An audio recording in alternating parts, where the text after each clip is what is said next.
ያለፉት ዓመታት የዲጂታል ኢትዮጵያ ጉዞ የመንግስታዊ አገልግሎቶችን ፈጣን በማድረግ ዘላቂ ቴክኖሎጂ ተቋማትን በመገንባት እንዲሁም የዲጂታል ኢኮኖሚ ግንባታን ፈጣን ባደረጉ ውጤቶች የታጀበ እንደሆነ ይገለጻል። የዲጂታል ኢትዮጵያ 2025 ስትራቴጂ በፈጠረው ምቹ ሁኔታም የዲጂታል ክፍያ መሰረተ ልማት መስፋፋቱ አገልግሎቱን ከማፋጠን ባሻገር የሀገርን የውጭ ምንዛሬ ማዳን ከስኬቶቹ አንዱ መሆኑን ጠቅላይ ሚኒስትር አብይ አህመድ ተናግረዋል። ባለፉት 5 ዓመታት በአብዛኛው ካሽ ላይ ተንተራሰ የንግድ ስርዓታችን ወደ ዲጂታል ተቀይሯል። ይሄ ልክ እንደ ተራ ዜና እንደ ተራ ንግግር የሚታይ ጉዳይ አይደለም። ምክንያቱም ኢትዮጵያ በየዓመቱ ካሽ ለማሳተም በ100 ሚሊዮን ዶላር ታወጣለች። ምክንያቱም የኛ ካሽ ከታተመ በኋላ የአያያዝ ስርዓታችን ችግር ስላለበት እንደምታውቁት ቶሎ ያ ገንዘብ አውት ኦፍ ኦርደር ይሆናል። አሁን ዲጂታል የግብይት ስርዓቱ የካሹን ኦቨርቴክ በማድረጉ ብቻ በርካታ ሀብት ቀንሷል ለሀገራችን ማለት ነው። የኢትዮጵያ የእድገትና የዘመናዊ አገልግሎት ጥያቄዎች መልስ የሚያገኙበት ነው የተባለውን ዲጂታል ኢትዮጵያ 2030ን እውን ለማድረግም የቴሌኮም ዘርፉ መሰረተ ልማት አንዱ ቁልፍ ነው።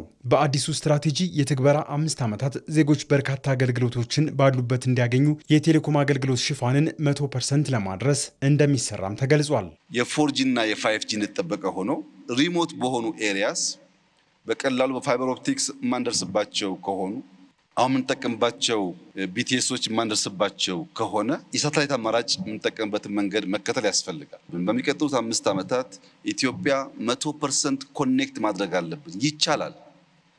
እንደሚቻል አምነን ኮኔክት ካላደረግን በስተቀር ዜጎች እኩል እድል ማግኘት አይችሉም። እኩል እድል አግኝተው አይማሩም። እኩል እድል አግኝተው አይታከሙም። እኩል እድል አግኝተው ስራ አያገኙም።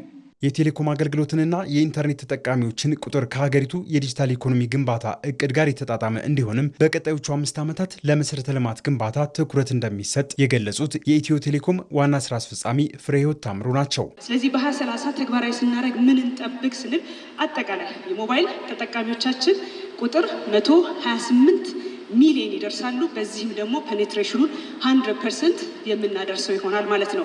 ስለዚህ ቀደም ብዬ የጠቀስኩት 4G ዛሬ ላይ 1030 ከተሞችን ተደራሽ ያደረገው በ2030 ዩኒቨርሳል አክሰስ ይሆናል ማለት ነው። ለምን ካላችሁ ያው እንደምታዩት 99% ስለሚደርስ ማለት ነው።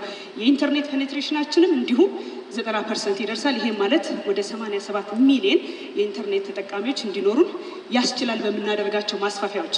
የግብርና ኢንዱስትሪ፣ ቱሪዝም፣ ትምህርትና ሌሎች ዘርፎች የቴክኖሎጂ መራ አገልግሎቶችን ፈጣንና አስተማማኝ ለማድረግ ፈጣኑን የ5G ወይም 5ኛው ትውልድ ኢንተርኔት አገልግሎት ወደ 100 ከተሞች ለማሳደግ በእቅድ መያዙንም አብራርተዋል።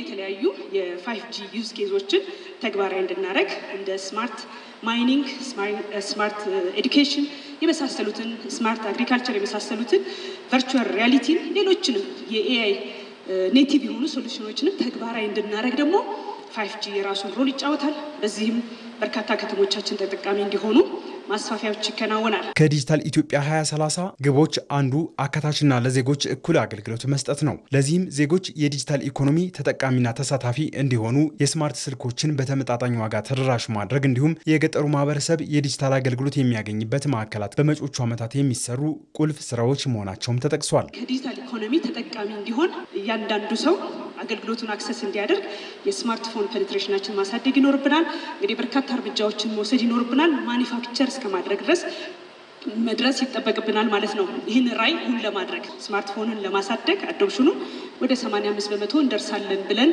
አልመናል ማለት ነው።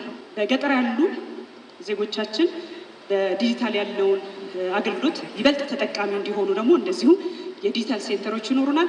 ወደ 90% ከቨሬጅ እንዲኖረው በዚህም ሰፊ ስራዎች እንሰራለን ብለን አልመናል በ2030 ማለት ነው። የመንግስትና መንግስታዊ ያልሆኑ ተቋማት የዲጂታል አገልግሎትን እንዲያሰፉ ምቹ ሁኔታ ለመፍጠር ከፍተኛ አቅምና ፍጥነት ያላቸው የመረጃ ቋት ማዕከላትን መገንባትም የዲጂታል ኢትዮጵያ 2030 ግብ መዳረሻ መንገድ ሆኖ ተጠቅሷል።